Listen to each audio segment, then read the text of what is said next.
Precious daughter, there is a mystery in the spirit, and if you do not understand it early, life will keep repeating lessons with pain. Many of you keep asking God in tears, why don't they value me? Why do they overlook me? Why do they speak to me anyhow? Why do they come close and yet never stay with honor? And the Lord sent me to tell you the truth you may not like, but the truth that will set you free. Respect is not begged for. Respect is not demanded by tears. Respect is commanded by alignment. There are reasons people rise when some enter a room, and reasons people speak carelessly to others without fear. It is not beauty, it is not age, it is not even talent alone. It is something deeper, something spiritual. Many girls have power but no posture. Many have grace but no boundaries. Many have value but they have advertised themselves cheaply. And hear me carefully, the way people treat you is often a response to what you permit, what you project, and what you tolerate.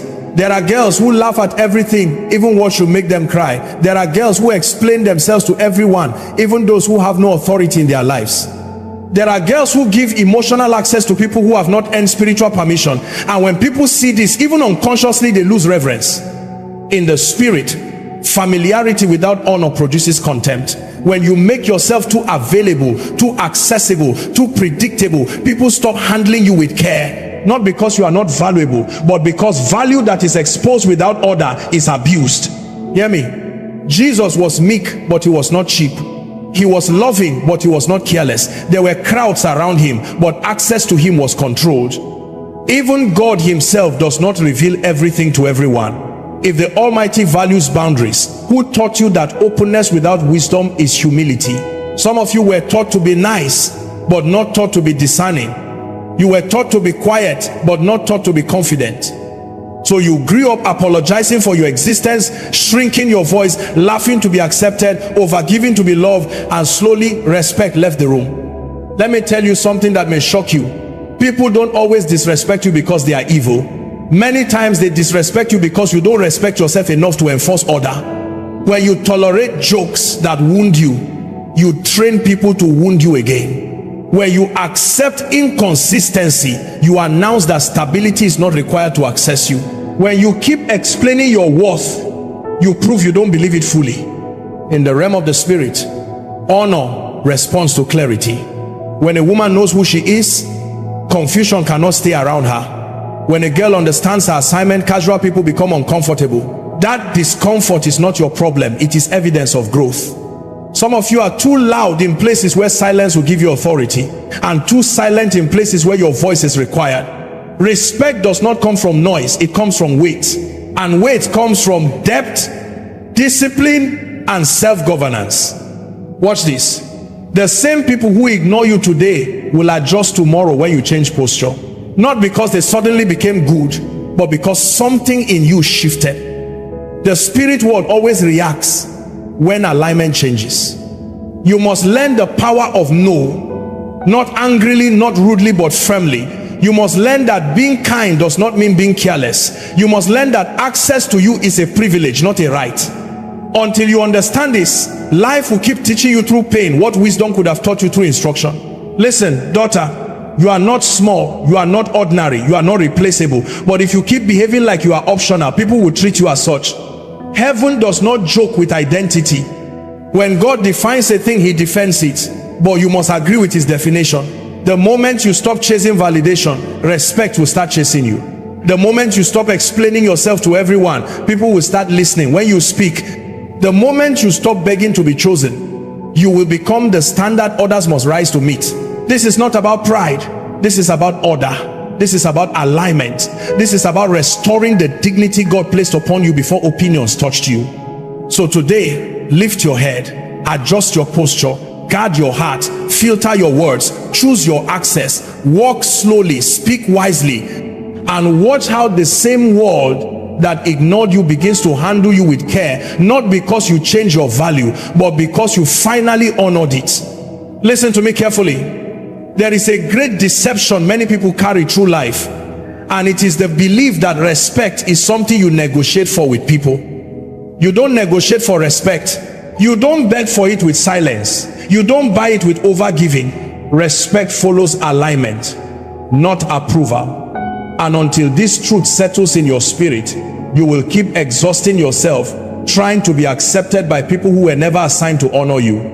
Many girls grow up learning how to read moods instead of learning how to stand in identity.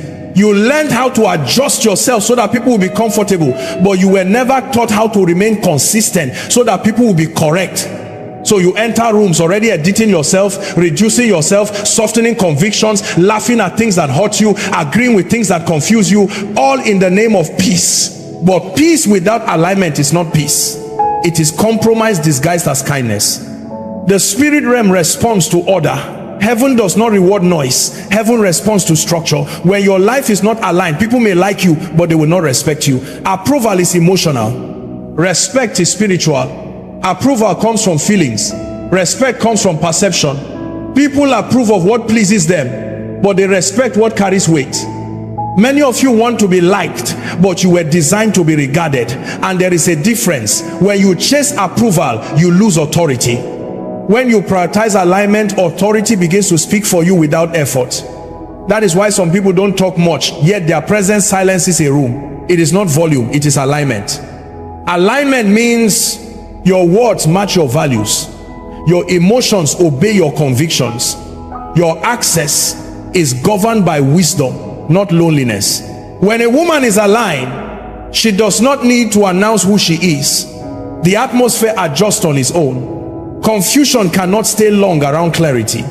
Disrespect cannot stay long around order. Many girls are offended by how people treat them, but they have never examined how they treat themselves. You apologize too quickly. You explain too much. You tolerate inconsistency. You keep returning to places where your value is questioned. And the spirit world records patterns. Men record patterns. People respond to patterns. When your life lacks alignment, people sense it even if they cannot explain it. They may not know what is wrong, but they know something is missing.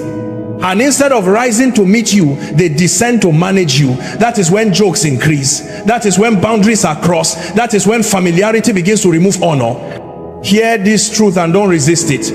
Not everyone who disrespects you hates you. Some disrespect you because your life signals permission. Alignment removes that permission. Alignment says, this is who I am and this is how I function. When people meet clarity, they adjust or they exit. Jesus was never rude, but he was never confused. He did not explain himself to everyone. He did not answer every question. He did not heal every person who demanded it. He walked in alignment with assignment. And because of that, even demons recognized him. Authority responds to alignment before it responds to words. When you are aligned, you stop trying to prove your worth. You stop auditioning for spaces you were not sent to. You stop begging for consistency. You stop over-functioning in relationships. You start moving slower, speaking fewer words, observing more, deciding with wisdom. Respect does not come when people finally understand you. Respect comes when you finally understand yourself. When you know who you are, you stop accepting roles that contradict it. When you know your value, you stop negotiating your standards. When you know your assignment, you stop being distracted by opinions. Alignment will cost you applause. Some people will leave when you stop overgiving. Some will call you proud when you start setting boundaries. Some will say you have changed when you start honoring yourself. But heaven will back you when earth misunderstands you.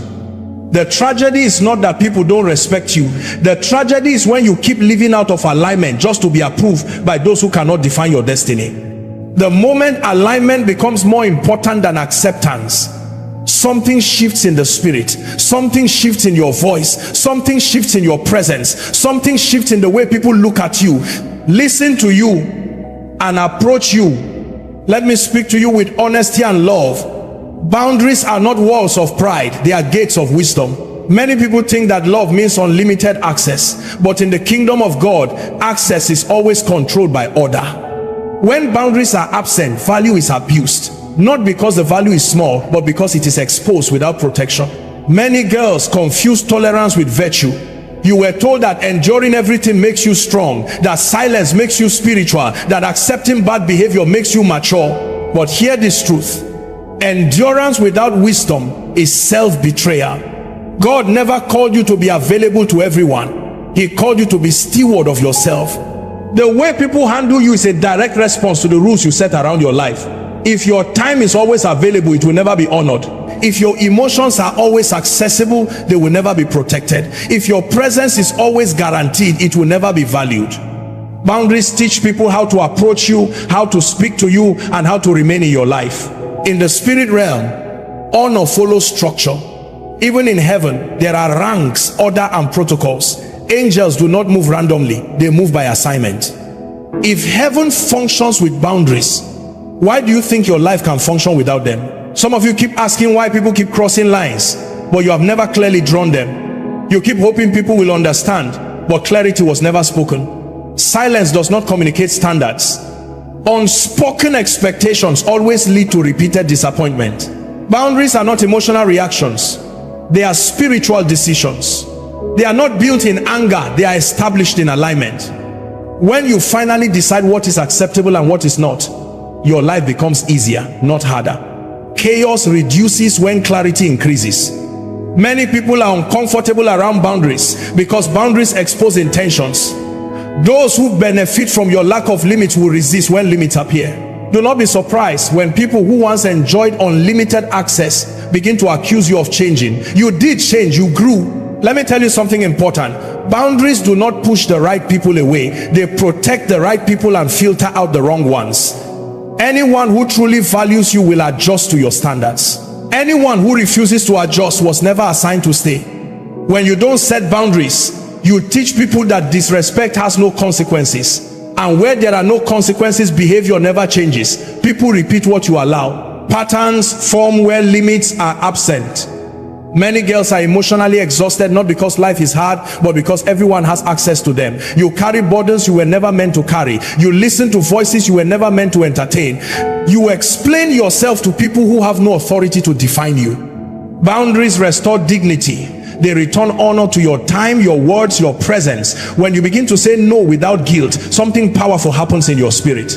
Your yes becomes meaningful again. Your presence becomes intentional again. Your peace returns. This is not about becoming cold or distant. This is about becoming ordered. Love without boundaries is chaos. Kindness without wisdom is vulnerability without defense. God is loving, yet he is holy. He is gracious, yet he is just. Even mercy has rules. You must stop feeling guilty for protecting what God entrusted to you. Your heart is not a public space. Your emotions are not a charity. Your destiny is not a playground for careless people. When you honor your boundaries, people are forced to honor you, and those who cannot will quietly remove themselves from your life. Let me draw your attention to a truth many ignore. Honor is sustained, not demanded. It is built daily by the way you carry yourself, the way you speak, the way you decide, and the way you discipline your life. Identity gives you value, but posture determines how that value is treated. Many people know who they are, but very few know how to stand in who they are. Posture is not arrogance, and it is not silence. Posture is intentional conduct. It is the quiet confidence that comes from self-governance. When a woman lacks discipline, even if she has great potential, her life leaks authority. Discipline seals authority. It aligns your actions with your convictions and removes contradictions. People can sense but cannot name. Honor is fragile around inconsistency. When your words change depending on who you are with, people lose trust. When your standards adjust based on pressure, people stop taking you seriously. When your emotions lead your decisions, your life becomes unpredictable, and unpredictability erodes honor. Many girls want to be seen as strong, but strength is not in reaction, it is in regulation. The ability to pause, to think, to choose silence instead of impulse, restraint instead of excess, wisdom instead of emotion is what builds weight in the spirit. Weight is what makes people listen even when you whisper. Identity must be protected by discipline. If you know your worth but do not govern your behavior, people will test you. And the moment you fail your own standards, they will adjust how they treat you. Not because they hate you, but because you taught them a new version of you.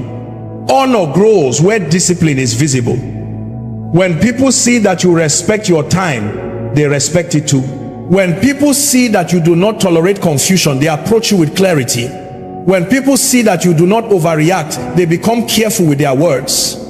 Posture also includes the company you keep.